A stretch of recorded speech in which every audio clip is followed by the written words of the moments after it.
our member statements today, we will hear for the members from the districts of Stephenville-Port, or may I say Port today, Mount Pearl-Southlands, St. John's East, Quidi, Vidi, Topsail-Paradise, and Harbour Grace, Port de Grave. The Honourable, the member for Stephenville-Port. Thank you, Mr. Speaker. Monsieur le Président, c'est un grand plaisir pour moi de prononcer ces quelques mots à l'occasion de la journée de la francophone provinciale à Terre-Neuve et Labrador et de reconnaître la finition de l'école Sainte-Anne. Located in the historic francophone community of mainland, La Grande-Terre, on the Port-au-Port Peninsula, École Sainte-Anne is one of 6 all-French schools in Newfoundland and Labrador. On May 18th, I attended the school's graduation ceremony that saw 12 graduates celebrate with their families, school staff, and community. Of the 12 graduates, 3 in particular were recent recipients of significant scholarships to the University of Moncton. Onisha Felix has been awarded the Bourse d'Excellence Académique, which is valued at $4,000. Sydney Benoit was awarded Bourse d'Excellence Romeo LeBlanc with an approximate value of $24,000. And Harrison Valls has been awarded multiple scholarships: the Bourse d'Excellence Académique de la Université de Moncton, the Bourse Gilbert et Janine Finn Assumption V, and the Harrison McCain Scholarship, the latter only being presented to 5 students in all of Canada. The total value of scholarships for Harrison is just over $26,000.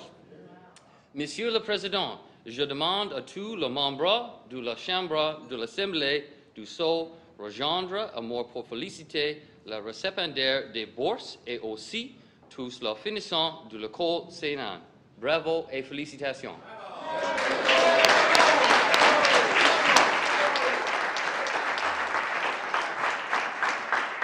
The Honourable Member for Mount Pearl-Southlands. Mr. Speaker, last Thursday evening I had the pleasure of attending the 4507 Mount Pearl CLB's annual awards banquet. The CLB was first established in Mount Pearl on January 18, 1956, as part of the 911 St. Mary's CLB Company. It remained that way until 1964, when it became a company of its own and was given the number 4507, operating out of the Church of England, located just off Park Avenue on what is now Jubilee Place. Since its inception, this group has been providing tremendous opportunities for physical, mental, and spiritual growth for young people in my community, regardless of religious affiliation. Thank you to the officers, the parent volunteers, and the parishioners of the Parish of the Ascension for their support of this group, and a big congratulations to last week's award winners, including LTC Outstanding Achievement recipients Madison Call and Luke Cruz, Most Improved Cadet Jeremy Newell, Best YTC Ryan Snellgrove, Best JTC Logan Cruz, Best NCO Jacob Sampson, the Sergeant Paul Mabey Scholarship recipient Stephen Wiseman, the Canon I. Shepherd Christian Soldier Award recipients Amber Daw and Shelby Call, and Best Overall Cadet Jessica Hallahan. I ask all members of this Honourable House to join me in congratulating the Mount Pearl CLB on 62 years of supporting youth in my community. Wish them many more successes in the years to come. Thank you, Mr. Speaker. The Honourable Member for the District of St. John's East, Quidi, Vidi. Thank you very much, Mr. Speaker.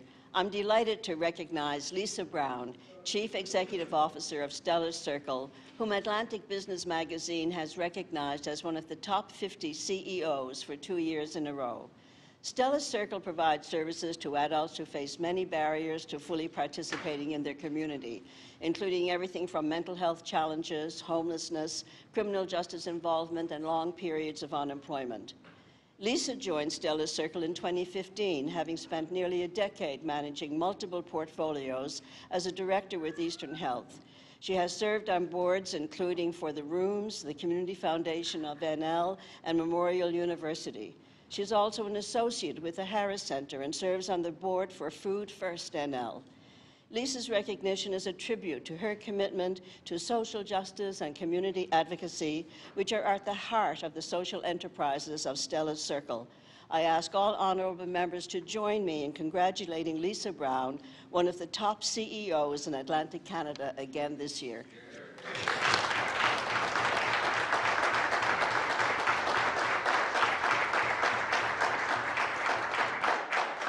The honourable member for the district of Topsail-Paradise.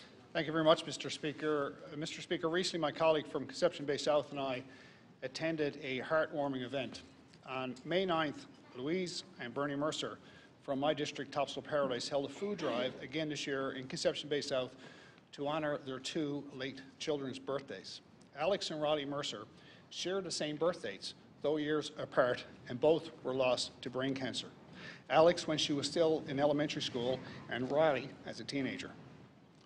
Both parents wanted to do something special for their birthdays and also wanted it to be a community event. Thus, 3 years ago, SOAR, S-O-A-R, Spirit of Alex and Roddy, began.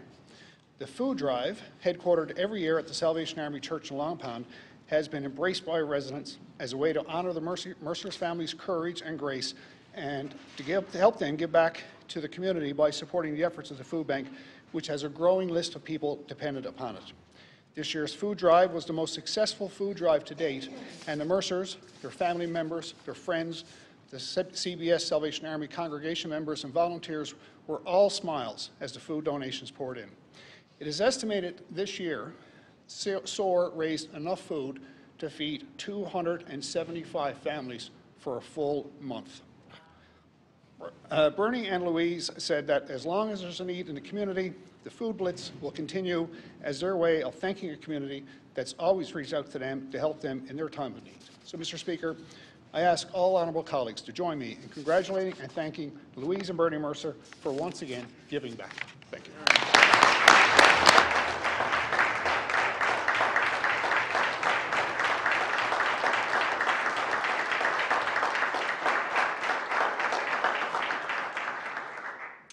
And now, Sarah, this one is for you, the honourable member for Harbour Grace, Port de Grave. Thank you, Mr. Speaker. I would like to welcome my young, courageous constituent, 12-year-old Sarah Clark of Bay Roberts, who lives with quadriplegic cerebral palsy and epilepsy. She was also born with congenital cataracts. Her health conditions, Mr. Speaker, leave her with very little mobility. Sarah has undergone many surgeries and procedures over the years, much more than many people would undergo in a lifetime. But in spite of all of this, Sarah is determined and is an extremely positive person. This special little girl is known for her beautiful smile. Although life is a challenge for her every day, her family members say she's sassy, funny, enjoys playing ball, and loves listening to Tina Turner. Currently, the family depends on a wheelchair van, which is getting old and in need of repair. Family has come together to organize fundraising events for a new specialized van and a walker, as keeping Sarah moving will certainly contribute to her quality of life. Sarah has also so much support from family, friends, and the community.